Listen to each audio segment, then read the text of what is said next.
talk about daylight savings time. Mm-hmm. All right. It sucks. I think we can all agree on that. Mm-hmm. Um, and yet, and you probably heard they've had like this whole lock the clock bill that's come down, and they're like, yeah, everybody, you know, call your congressman or whatever. We're gonna change daylight saving time for once and for all. Mm-hmm. And it's been a thing that's happened, that's been around since the turn of the century, Mm-hmm. and we've never seemed to been able to agree on getting rid of it. So I want to just ask you personally, okay, what do you think daylight saving time was created for? It was created for farmers. That's what most people think. Yeah, Yeah. it was not. It wasn't? No, it was not created for farmers. In Okay. fact, farmers hate daylight savings time. Really? And Congress initially repealed it for that exact reason. But let me actually go back just a little bit before that. So, daylight saving time was the idea of changing your sleep schedule and getting up earlier and all that. It wasn't officially called daylight savings time, but it was first kind of popularized by this guy right here. You recognize him? Oh, yeah. Yeah, Ben Franklin. And it wasn't even to the United States. It wasn't something he was suggesting that we do. He was the ambassador to France in 1784, I think it was. And he was giving them a hard time because they were staying up late and then sleeping in.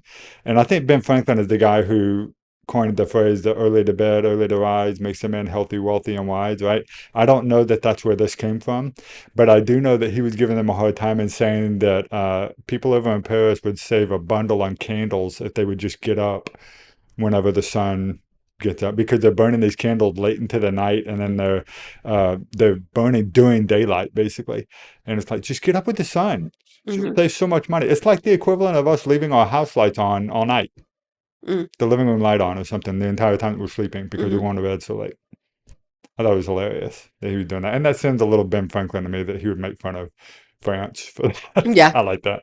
So anyway, that's when it happened. The first time that daylight savings time actually became a real thing, it wasn't even us that did it. It was actually enacted in 1916, and it wasn't even by the United States, it was by Germany. You wouldn't think that we'd be following Germany on anything, but we did. It was for coal consumption. That was the first reason that they had it. Nothing to do with farmers in the beginning. Coal consumption, trying to save coal. And then so we enacted it in 1918. That's when the United States did it. And then it was so bad and there was so much backlash, we repealed it the very next year.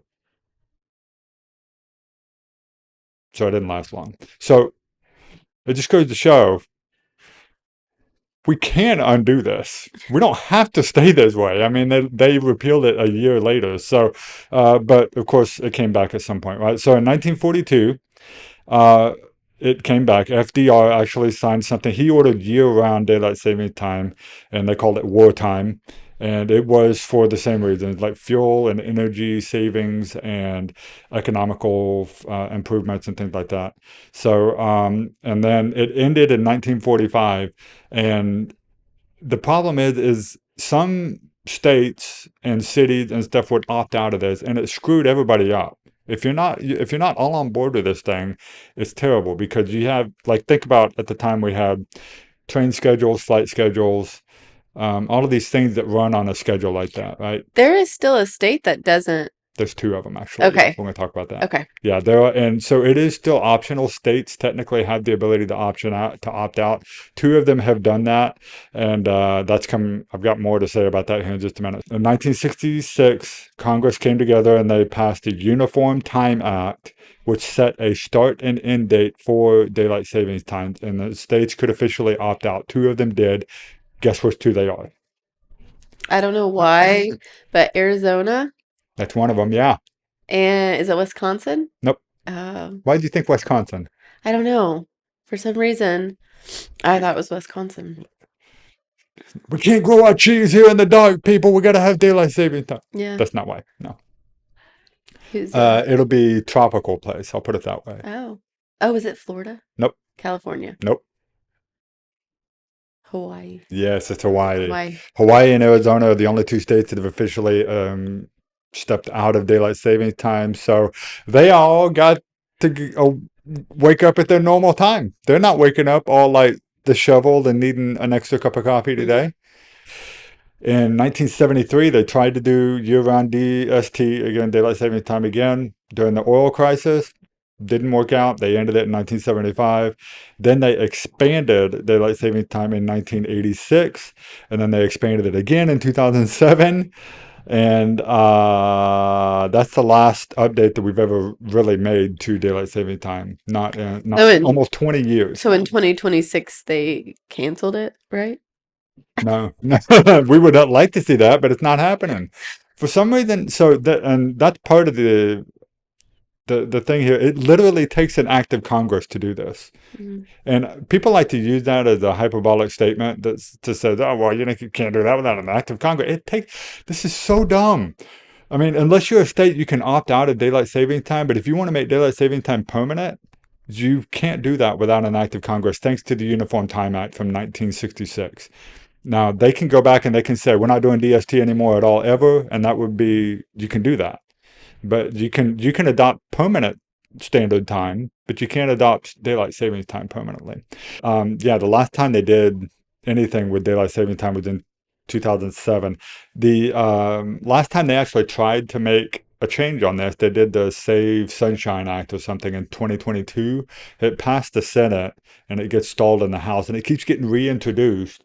But for some reason, even though it seems like universally everybody wants to either go, let's just go one way or the other, guys, like they can't do it. I don't know. I don't know why. It's like we can pass so many bills Mhm. or not. The thing I don't understand about daylight savings time is your days are going to get longer anyway. As you go through summer and stuff, like your days get longer. Yeah, they So do. it's going to be sunlight later in the evening either way. Yeah, they do. So why even change the clock? Yeah, and I Usually happen. don't need sunlight at like 9 p.m. I need my child to go to sleep and there not be sun in his room.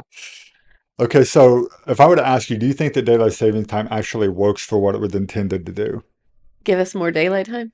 Or coal coal efficiency, saving coal and all that? I don't know. They say that you like use less gas when it's cooler out, and so with less sunlight in the mornings, you wouldn't be burning as much gas in the morning. Right. That's accurate. But you know what the problem is there? The other side of that? You drive home and when it's hot, so Yeah. then you And use you're whatever running you your AC save. later in the day and stuff. Yeah. Yes. And so the energy savings are very minimal. They've Yeah. done all kinds of studies on this. Yeah. And they're saying this is part of the reason why there's such a big push to try and do away with it. Yeah.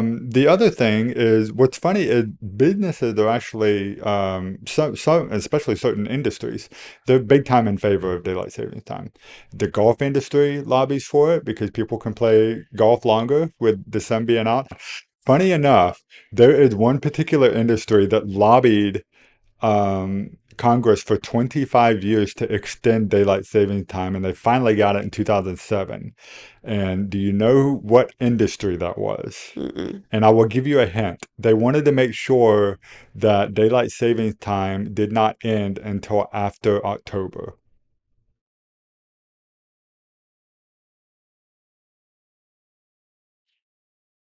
Oktoberfest. Is that is it like Oh, I like the way you're thinking there, but no, that's not right. okay. I don't know. It was the candy industry. Oh, duh. Why? Halloween. Yeah, Yeah. longer trick-or-treating hours. Yeah. Yeah, that's what it was. And they say that, it's not just because of this, but like candy sales jumped to like by $3 billion after they extended daylight saving time Mhm. past Halloween. Yeah. So it's funny. I mean, there's all kinds. So I guess if you're going to make a case for it, the economics of it are kind of undeniable. I mean, I think it really does, as far as evening shopping and, sales taxes. So I guess City of Sapulpa will probably be happy about daylight savings time. But okay, so we talked earlier about two states that Mm-hmm. opt out, right? Okay, so you were right. You guessed Arizona. I was real proud of you for getting that one. However, Arizona is made up of a bunch of Native American nations, Indian nations Mm-hmm. and stuff. One of the nations did not obey daylight savings time, and it's the Navajo Nation, Mm. and they do not obey it. Now, it gets stranger still, one of the tribes inside the Navajo Nation do obey daylight savings time because they're allowed to do that if they want to or not, and that's the Hopi tribe inside of the Navajo Nation inside of Arizona. And so, depending on where you go, most of Arizona probably is like, we don't change Hmm. our clocks here. But this one tribe inside the Navajo Nation still obeys. So, confusion abounds, people. I think it's all the more reason to just lock the clock, get rid of it one way or another, guys. We Hmm. gotta, this is madness. So, anyway, hope you guys enjoyed the history lesson for today about the daylight savings time. I thought it was pretty fun. It's pretty good.